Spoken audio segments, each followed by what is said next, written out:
So, Coach, go ahead and tell us a little bit about yourself, where you come from, how you were born, raised, and what you do now. Yeah, so I'm a native Floridian. I'm actually from 100 miles south near a little cow town called Okeechobee. And my dad is a pastor. He moved here when I was 6, so kind of raised a lot of time in Lakeland. I was actually homeschooled, which I loved. It was such a cool experience. And I did my first 2 years at Polk State. I was exercise science major there. Transferred to Southeastern University. Back then, there was no exercise science program, so I was a history major. And then I minored in Greek because I knew God was calling me in the ministry to be a pastor. And I felt like the two greatest things for understanding the Word of God was history and language. You need to know the background, you need to know the language it's written in. So I spent a lot of time with that. I went into divinity school and I earned 2 masters. I got my first master's in pastoral counseling, and then I got my second master's in religious education with an emphasis in biblical studies. I actually started my PhD at that time in New Testament studies, did some graduate, some PhD level Greek, and really felt like I was getting so pigeonholed in just that one area. I was going to be very narrow in my focus, and I wanted more opportunities to really work with community missions, if you will. So I actually, at that point, thought God was calling me to be a firefighter. I went to the EMR and EMT Academy, was getting ready to get the fire academy, and I started my ride-alongs on the truck and found out that really wasn't the call for me. I also got engaged at the time, didn't want to be gone nights at a time from my young wife. So we've been married like 2 years now, and it's been great. I love that part of life. About 2 years ago, I went back and got my master's in history, which I'll be able to start adjuncting history classes starting next year with a different college. And I'm currently working now my master's in kinesiology, of course. And along the way, throughout the last 10 years, I've done a lot of personal training and strength coaching. Everything from LA Fitness to Southside Barbell to private training. Literally, I would get my truck and throw like ridiculously heavy kettlebells and stuff to the back of my truck, go to people's houses and just train in their driveway. And I did that for several months, and I really enjoyed that. And then now I work at Lake Gibson Village, which is a senior facility, independent living. As I was telling you, some of these guys are 90s. Yeah. We do like farmer's walk with them. We'll bust out bodyweight squats. It's a lot of fun. So that's currently what I do. Okay. Well, to say the least, Coach, you like education, huh? I do. I do. Okay. All right, Coach. Speaking of working with high-end athletes and stuff like that, we're gonna go into Chapter 7 and talk about the angular kinetics in sports. My first question to you is, what do you, or how would you program exercises for an athlete that has to do a lot with the center of gravity in terms of like a baseball player and his swing? That's a great question. And this may sound basic on the surface, but I'm kind of old school in my training. Anytime it would come to angular kinetics, I did a lot in martial arts in my past. So one thing you learn if it's going to be an angular kinetic, such as a baseball swing or a boxer throwing a punch, one of the keys is having that strong but yet flexible base. So if I want to be able to throw a punch powerfully, if I want to be able to throw a bat powerfully, I need a big, broad set of hips, and I need to be flexible. So I'm going to work on things like deadlift. I'm going to work on things like squat. I know this sounds basic. You know, there's no fancy Bosu balls coming out here or anything, but these are the fundamental things that make that kinetic chain strong. So if I'm able to have powerful hips, and I'm able to have flexible hips, then I'm able to swing powerfully or throw a punch powerfully. Look at any professional heavyweight fighter. His punch isn't coming from his shoulders and it's not coming from his hands. Bruce Lee used to say that a punch starts in the toe and travels up the body through the kinetic chain. Indeed. And that is so true. Indeed. So if I'm going to work on that idea of angular velocity, of bringing that power, I'm really going to start with the hips, as strange as that sounds. And I'm going to make those hips powerful, and I'm going to make them flexible. So it's going to be a lot of old school stuff. It's going to be deadlifting, squats, maybe some stuff that's maybe more new school, like flipping tires, even some Atlas stones. And at the same time, then I'm going to make sure they're flexible. Maybe some principles from yoga for opening up those hip flexors so we can really make sure he's strong and he's flexible. And that's going to bring that kinetic velocity so much more powerful. Okay. Last question. I've heard you say something about stability and flexibility. So it progresses us into Chapter 8 question. What is your stance on stability and instability? That's a great question, and this is such a hot topic recently in fitness trends, right? I mean, everything between Bosu balls and everything being an idea of if I train in an unstable environment, that's going to cause me to be more stable when I'm on stable ground. It's an interesting philosophy. I was actually talking about this with a pro strength coach in the NHL the other day, and me and him were kind of debating this topic, and he was making the statement that from the time you're 12 years old, 85% of your coordination is set anyway. Mm-hmm. So why do we spend so much time focusing on a 15% increase, if that's even possible to get the full 100%, versus training stronger muscles to give you a stronger base? Mm-hmm. And I have to say I agree with them on that. There are some things I do for stability training, but they're not typical. A lot of times it would be varying overhead things. So I might give an athlete a very heavy kettlebell, and we would do things like waiter's walk. So overhead carry with a kettlebell. At the same time, we may have a suitcase walk on the other side. So we're getting this idea of core strength, of the torso having to learn how to hold itself erect. Because if we stop and think about it, many times when we talk core strength, the modern pop psychology is tons of sit-ups and crunches. But the core muscles are not designed in order to do this. The core muscles are designed to keep you erect. So when I'm carrying heavy, unstable weight, it's making them work at a greater capacity and probably training my CNS. So I'd probably do something along that lines, but still it's going to be very basics for building the fundamentals of those large muscle groups. Thank you. All right, entering chapter 9, Coach, we're going to talk about sports kinetics.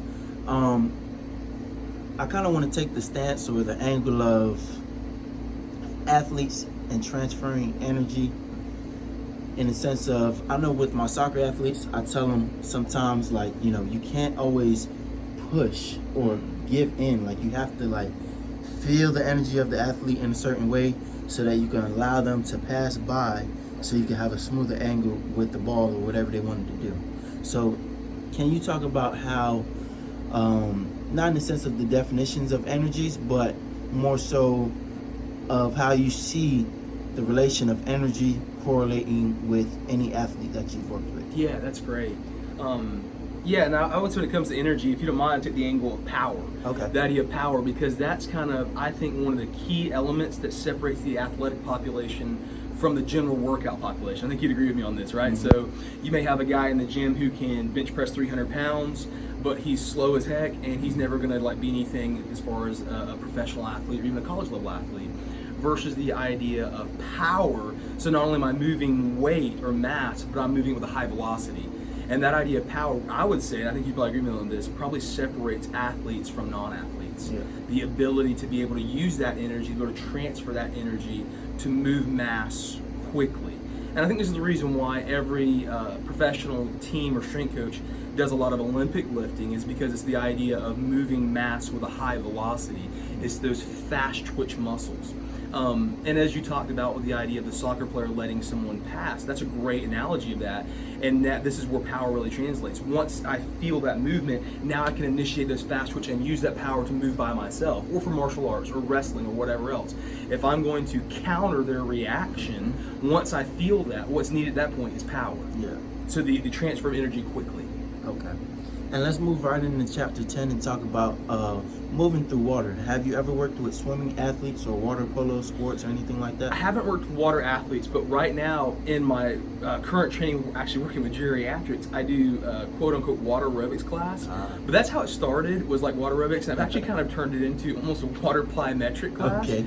And I love it. And some of these seniors, it's so cool seeing things that they can't do on land, obviously. So Yeah. like we do jumps, and we do all kinds of things that are really plyometric in nature, but we're doing them in water, and the results are amazing. Yeah. I have one lady who has had like cortisone shots at her knees for years, and she told me last week that she actually missed her appointment for cortisone shots to come to my class because her knees have felt better than ever. Look at that. We're getting, range of motion. We're getting things, synovial fluid flowing, things through plyometrics they couldn't do on land. I'm not going to have a 65-year-old person who box jumps. Yeah. But we can put them in the pool in 3 feet of water. Now they're jumping at full capacity, Yeah. and they're able to get an explosive reaction they couldn't get on land. And what's cool is, as I've seen it really work with seniors, I see the application draw over I'd love to use with athletes, the force resistance of the water in something like max vertical jumps and things of that nature. You can really see the carryover you could bring into, if it be football athletes or hockey athletes or whatever else. There's some serious carryover of that force drag, of that momentum of the water, that I would say really helps build power. Okay, coach. So now, basically, you have your doctorate because you're medicating people. You're medicating people with exercises. That's nice. That's nice to hear. Okay. All right, coach.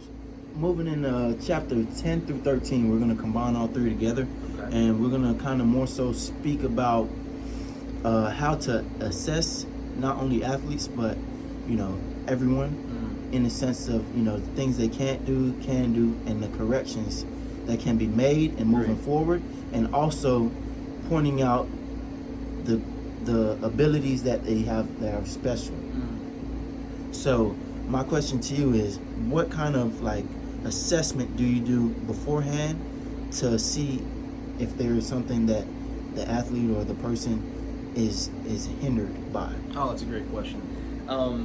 I would say probably one of the greatest assessments for the athlete or non-athlete is watching them squat. Because I think you and I would agree that probably 90% of the population squats incorrectly. Yes. At least once they get older. If you watch a toddler squat, they squat below parallel, they squat with the weight on their heels, but we're taught as we age how to squat incorrectly, right? So that's just one thing I do a lot. I did it when I worked with athletes. I do it now with geriatric population. I would do it when I would train like ex-military or police or whatever. The one thing I'd always do is I would watch them squat. And most people squat incorrectly. And then you would do those coaching cues. Some individuals are such visual learners. I would use, like a camera, my phone, record them, slow it down, go frame by frame, and then coach them off of that. And that works well for some people. Yeah. Some people are auditory learners, and you can just stand beside them and give them the coaching cues. All right, give me more weight on your heels. If they don't understand that, wiggle your toes. Now you're picking your toes and wiggling them. All your weight shifts back on your heels perfectly. Some people need that kinetic idea, so slide a box underneath them, and I want you to sit and touch, but I want you to imagine there's a scale underneath you, and you're putting just 1 pound on it and coming right back up. So I think one thing as a coach, and you would agree with me on this, is you have to learn the athlete you're coaching. Good coaches don't have a formula that they just go, this is my formula. Good coaches see what the athlete needs to learn, and then they teach that. I had a pastor mentor years ago who made the statement, I don't teach lessons, I teach people. And I think not only does that work in preaching and teaching, but it also works in coaching. We don't teach or coach formulas, we coach athletes. So we learn what they need in order to learn. So if they need a video, if they need something like the Tendo unit that you talked about in your discussion board of watching that speed of rate of the bar, so you can explain what power is and how we need more out of that. Use those technologies as a tool, but it never neglects at the same time the most basic thing of coaching cues, of being able to step back and be able to watch an individual and then coach them through different phases of a technique. But yeah, I really stick with the big three of the big movements for assessing an athlete. I like to watch them squat. I like to watch them push press or strict military press. Again, the thoracic flexibility of most individuals, especially general population, has a hard time overhead pressing. So we'd obviously do it light with maybe just a bar, or if they're even really light, maybe a PVC pipe, broomstick, whatever. And if we have that and there's an issue, we might watch them on the wall and check their flexibility. Okay, what's your thoracic flexibility look like? And then we'll start addressing that through other flexibility techniques. We might modify it with using kettlebell at first because the rack position is easier, and then work them back up to a barbell. And I like what you said of finding what's special about that athlete. I think every athlete has their specialty. I think every body is biomechanically wired to be good at something. Obviously, if we look at like endomorphs versus ectomorphs versus mesomorphs, so some of us are easy gainers and we're like super thick, and we can smell a cookie and gain weight, but at the same time we get really big in the gym, right? And then there are other people that are their ectomorph body where they're going to be really, really skinny. They can't gain weight, but usually have incredible endurance, can have fast speed. So I think you find what that athlete is good at. And help them really excel in it. Don't just beat them up because I've got a 280-pound endomorph athlete who can't do a pull-up. I'm not going to stick him on pull-ups every day, make him feel like junk. Yeah. I'm going to watch this guy probably be able to deadlift way more than my ectomorph over here who weighs 150, who's popping out 10 pull-ups at a time. So I think you really find what they're good at. And you do strengthen the weaknesses, but you help them really, really thrive in their strengths. And that's what I try to do with my athletes. I like that, Coach. And to wrap it all up, what would you say would be either your most proudest or happiest moment with all that you've accomplished in life? Oh man, that is a huge one. So I love training and I love coaching and I really love pastoring. I love getting to stand and preach and bring the word of God. But probably I believe that the highest job is I've been married for almost 2 years now, and I want to be a godly husband. And I would say more than that, God blessed me with a really special wife, and being a godly husband to her, I would say that's the most important thing to me.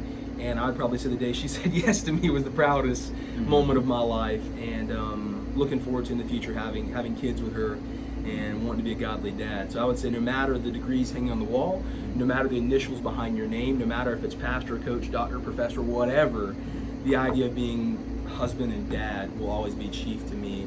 husband now, and then hopefully in the soon future dad. And those are the important things to me more than anything else. And those are what makes me proudest, is if I'm a godly family man, that's what matters to me. Well, thank you, Coach, for your time. I know I enjoyed seeing you in person. I wish the rest of the class could experience what I will. And thank you. Thank you so much, Dimitri.